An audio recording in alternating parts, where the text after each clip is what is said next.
So you want to start vlogging, but setting up a big camera like this out in public makes you feel really awkward. Yeah. Me too. Even though I've been vlogging for over 10 years now, all around the world and in many different settings, I definitely still feel awkward.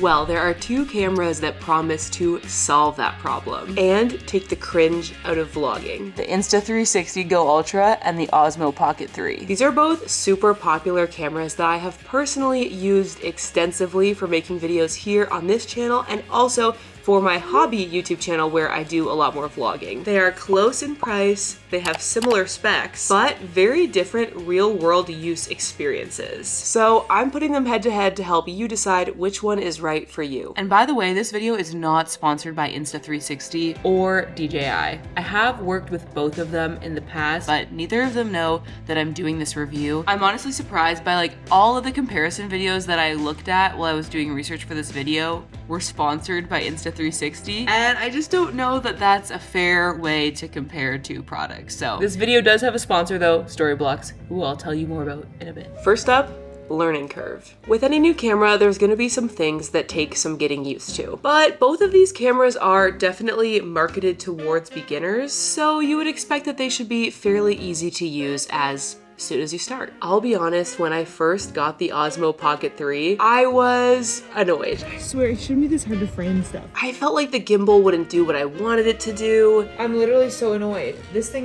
does not understand what it's doing. And trying to adjust the little joystick was kind of a pain. As I've used it, I've learned more about the different gimbal modes, and I found some shortcuts. For example, if the gimbal's gone a little wonky, you can quickly recenter it by just double clicking on the joystick, and it will automatically go back to facing straight forward and centered. Even though this camera is definitely beginner friendly, I think if you're not used to using a gimbal like this, you'll find that it'll take you a little bit to get used to it. There's a few different gimbal modes like follow, tilt lock, and FPV. And I think when I first got this camera, I had accidentally switched into tilt lock and I found it so frustrating. So if you're struggling to get the gimbal to do what you expect it to do, try switching between these modes and see which one feels the most natural to you. Personally, I keep mine set to follow, and that seems to match my filming style best, but just see what works for you. Obviously, this trade-off is necessary to be able to unlock all of the cool features that come with having a gimbal this small. And the thing is, more powerful cameras with more features do tend to have a steeper learning curve. That's just kind of how it goes. Now, the Go Ultra, on the other hand, is really intuitive straight out of the box. It works exactly how you would expect. You point the camera in the direction that you want to film, you press record, and it just works. I think generally it probably feels a little bit more intuitive because this is kind of more so the shape that we tend to expect from a camera, where this is a little bit more unique. So at least in terms of the learning curve for beginners, I'm gonna have to give the win to the Go Ultra. Now let's talk video quality. Both of these cameras shoot at 4K 60 frames per second, so on paper, pretty similar specs. However, you can definitely see a difference in the footage between these two. And in my opinion, this mostly comes down to two things: the sensor and the lenses. The Go Ultra has a 1/1.28 inch sensor and an aperture of f2.8. For reference, this is the same size sensor that you would find in an iPhone 16 Pro, so it's quite impressive, especially considering how tiny the standalone camera is. Now, the Osmo Pocket 3 has a 1-inch sensor, which is 70% larger than the sensor in the Go Ultra, and it has an aperture of f2.0, so we've got a larger sensor and a wider aperture on this camera. Now, for my non-technical viewers, which I assume is most of you, what does sensor size actually mean? Generally, bigger, more high quality cameras will have a larger sensor, and that larger sensor has the biggest impact in two main areas, and that's your depth of field and also the low light performance. Basically, in darker conditions, the footage from a camera with a bigger sensor is gonna look less grainy or noisy, and you're gonna have more shallow depth of field with a larger sensor as well, or at least the ability to have more shallow depth of field, which means you're gonna get that cinematic blurry background. I don't know if I'm describing this correctly, but I've always felt like the Go Ultra footage can look just like a little bit too crispy. And that's even with me turning the sharpness down to medium, like I always have it set that way. This is getting really picky, okay? So if you're posting this on social media, like truly, it still looks very good. Like you can see on my phone here, these both look like high quality clips, but when you start to zoom in, you can see that there's some kind of like weird digital artifacts, especially around stuff that's like in the background. My theory on this is that the camera is doing a lot lot of stuff digitally in the background to try to enhance the image and make up for the fact that it is a smaller sensor. I don't really know though, so someone with more technical expertise can let me know in the comments, but there's just something about it where I don't know how else to describe it other than like it looks a little too crispy. Going back to low light for a second, while the larger sensor on the Osmo Pocket 3 should overall give you better low light performance, the Insta360 Go Ultra has pure video mode, which basically is a mode that includes some like AI image processing that helps make your low light footage look surprisingly good considering how small the sensor is. So I wouldn't discount the Go Ultra on the low light footage just yet because of that pure video mode. Okay, so let's talk about how these cameras look in bad lighting, because when I posted I was doing this review, a lot of you guys were asking about that, which I totally understand because obviously any camera is gonna get better results in really bright lighting. Today happens to be a perfect day to test that because it is gross and rainy out. But before we get to that, I thought I would show you another common scenario, which is like bathroom lighting. This is also bathroom audio, so you can probably tell it's like pretty echoey in here, but you know, it's a common real world scenario that you might be using these cameras in. So you saw what the lighting looked like in the bathroom. Here's a look at kind of bad lighting. Though, if we're honest, it's still pretty good because I'm right next to my window, but it's a pretty dark and cloudy day. So let's just back up a bit and move further away from my window. All of the lights in my apartment are off. So as we get over here, it's quite dark in this corner. Here's what the Osmo Pocket 3 looks like in kind of poor lighting conditions, and here is what the Go Ultra looks like. We can't talk about video quality without addressing the lenses on these cameras. The Go Ultra has a 14.27mm equivalent lens, which is incredibly wide. Basically what that means is you can capture a whole lot of the scene. Even if you're vlogging and you're not holding the camera that far away from you, you're gonna get not only your face, but also a ton of background as well. It also really lets you make the most of a small space, which I appreciate as someone who lives in a tiny condo and also sometimes in a van. Now, sometimes that can feel limiting because you do just have this one wide angle, though the Go Ultra does come with a 2x digital zoom, so you can punch in to double as close, which is nice, but even still, it doesn't really work for like macro shots or anything with a more cinematic look. However, Insta360 did recently come out with their micro lens kit. So these are little lens attachments you can put on the Go Ultra to get a slightly different look. It allows you to have a shorter focusing distance so you can get close-up shots, and it unlocks the capability for that more cinematic blurry background. I will say this experience is a little clunky because not only do you need to put the physical lens on, but you also do need to go into the settings and go into Lens Master and select the actual one you're using, because then the camera will make adjustments to make sure that like it looks right. And so that's how we can get like a less wide view on the Go Ultra, but it takes a few steps. The Osmo Pocket 3 has a 20mm equivalent lens, also with the option for a 2x digital zoom. So this lens isn't quite as wide, which my personal preference for vlogging is to have a really nice wide angle. So that was one of my first impressions when I got the Osmo Pocket 3 is like, oh, I have to hold this actually so much further away from my face than I thought I would need to. However, it does mean for your more standard like selfie vlogging clips, you're able to get a more cinematic look. It's just a bit more of a natural focal length, whereas that 14mm, it looks like an action camera, right? Without those lens attachments, it's always gonna look like an action cam. Whereas the footage from the Osmo Pocket 3 looks a little bit more natural. Now, DJI does sell a wide angle lens adapter, which gets you to 15mm equivalent. So that's actually really close to how wide the Go Ultra is, which is a lot nicer for vlogging in my opinion. Plus, I have to give it points for being a lot easier to use than the lens attachments on the Go Ultra because you simply magnet it to the camera and it just starts working. See how easy that is? So quick.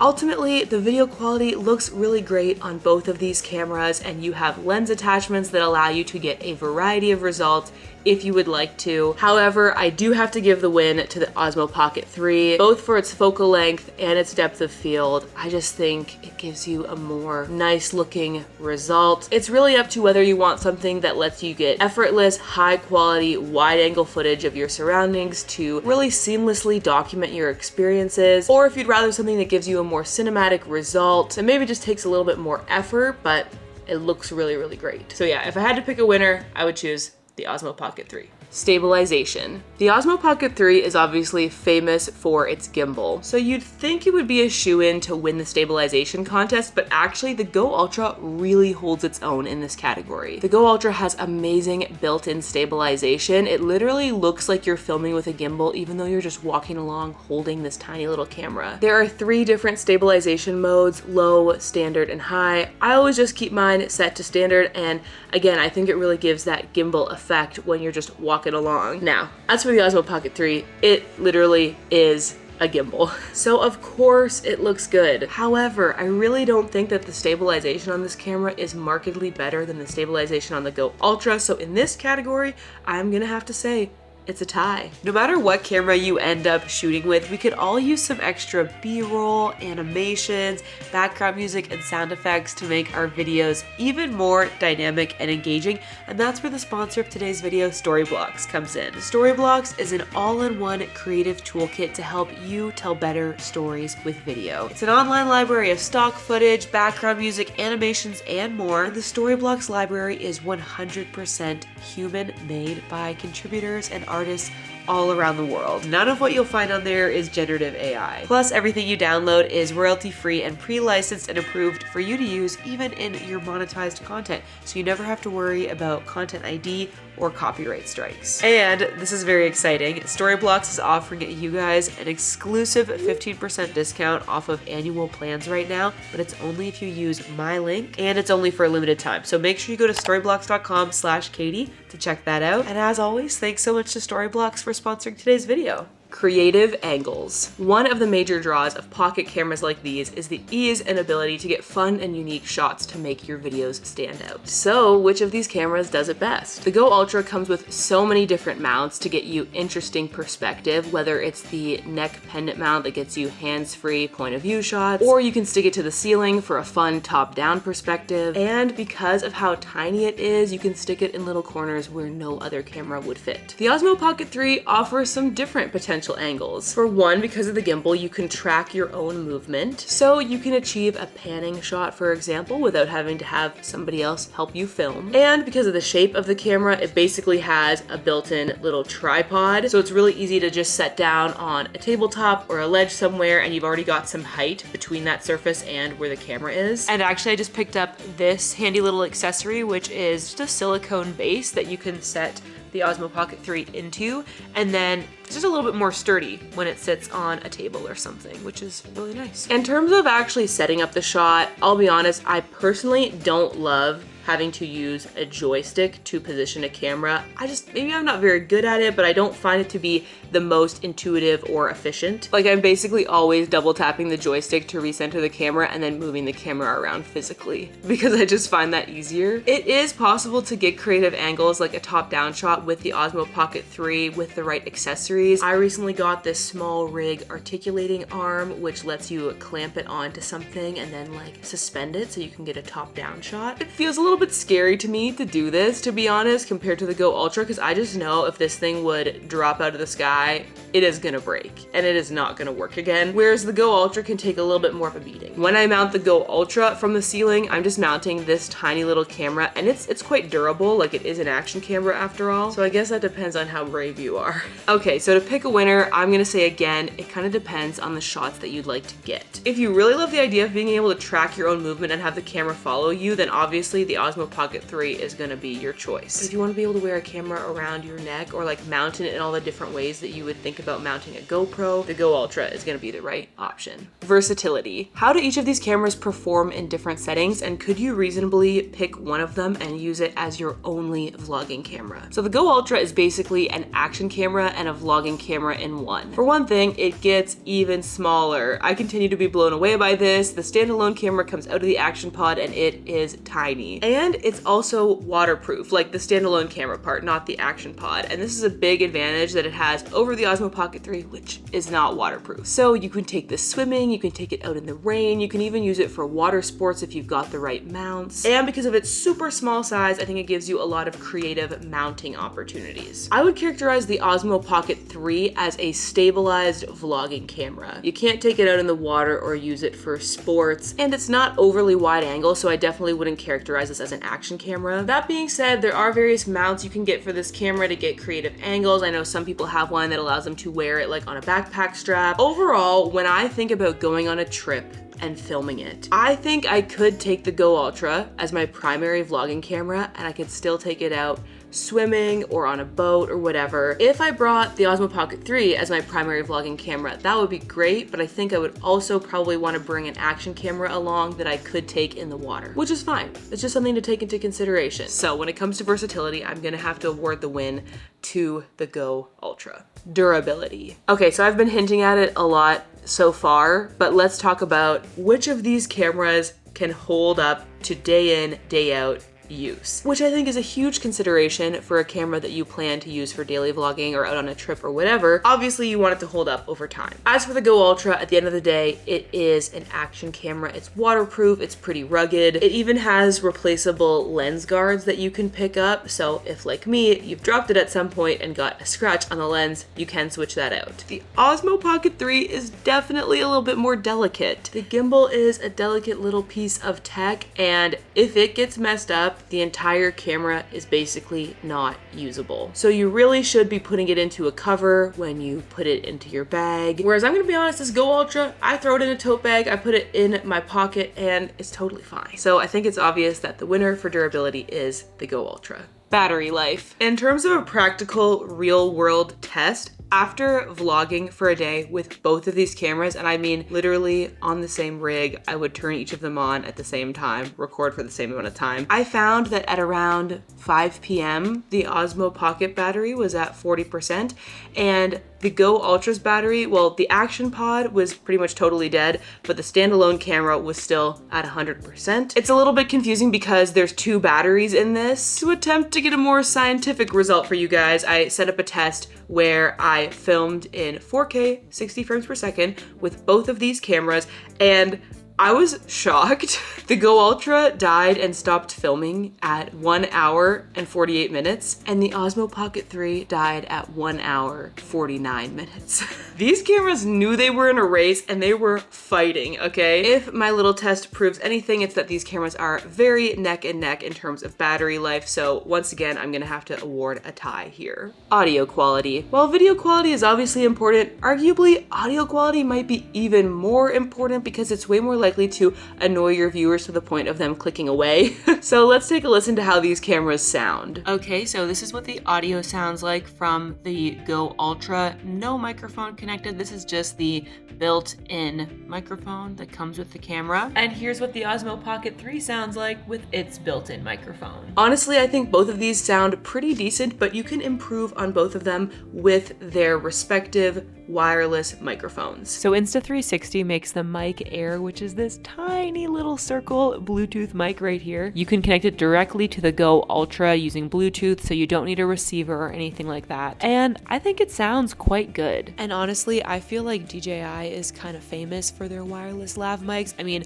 I have been using them for years with all of my other cameras as well, so I'll plug the receiver into my Sony cameras or into my iPhone. These are just all around very high quality microphones, and the nice thing about the Osmo Pocket 3 is that you can connect any DJI wireless lav directly to the Pocket 3 without needing a receiver or anything, and it sounds really, really good. So even though I would say the audio quality sounds pretty darn good with both of these, I'm gonna have to award this one to the Osmo Pocket 3 purely on the merit of DJI wireless mics and how useful they are to have for your other cameras too. But if that's not your circumstance and you truly are just going to be only using this camera or this camera, I don't think the audio quality is going to be your deciding factor because it's really good on both. Memory and file storage. When it comes to built-in memory or file storage, both of these cameras are the same. There's no built-in memory. They both have a micro SD card slot. And if you get like a 256 gigabyte micro SD card like I have, you can just put it into this camera and pretty much never think about it. And it's only about like $30. I personally prefer this so much to cameras that have built-in memory. It's just better for my personal workflow. You just take the SD card out of the camera and plug it into your computer using just like a dongle or whatever. You can also transfer footage to your phone using their respective apps, so the Insta360 app or the DJI Mimo app, and both of those apps offer editing features as well, but my personal preference is just to take the footage off the SD card and put it on my computer. Vertical shooting. Okay, chances are you're gonna wanna use this camera for more than just YouTube. Maybe you wanna make short form vertical content for social media as well, so let's talk about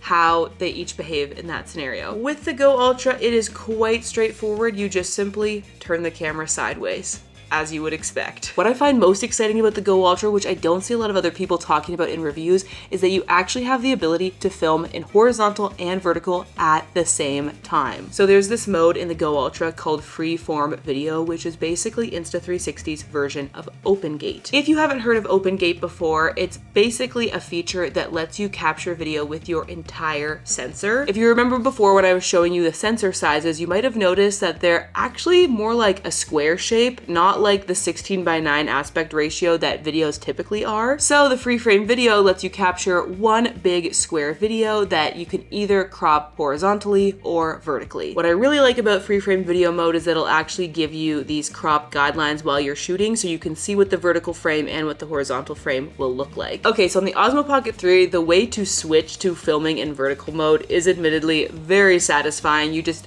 flip the screen down so it's vertical. However, it is limited to 3K in vertical mode. I can almost already hear the people in the comments, you don't need 4K on social media anyway. I know, if you're making stuff for TikTok, Instagram Shorts, whatever, filming in 1080p is just fine. Like, it will look good. It's not even the fact that it's limited to 3K that kind of annoys me with this vertical mode. It's more the fact that it is cropping. So the field of view just kind of looks different. I feel like I'm too close to the camera, or I need to put this really far away to get the perspective that I would like. Okay, so yes, technically to get vertical 4K, you can just hold the camera like this. But like I said in my last review of this camera, I think that's silly because this whole thing is literally built in vertical orientation, and I just don't see why they couldn't have made it so that the gimbal could hold the camera up like this, like in the position that it's in when it's off.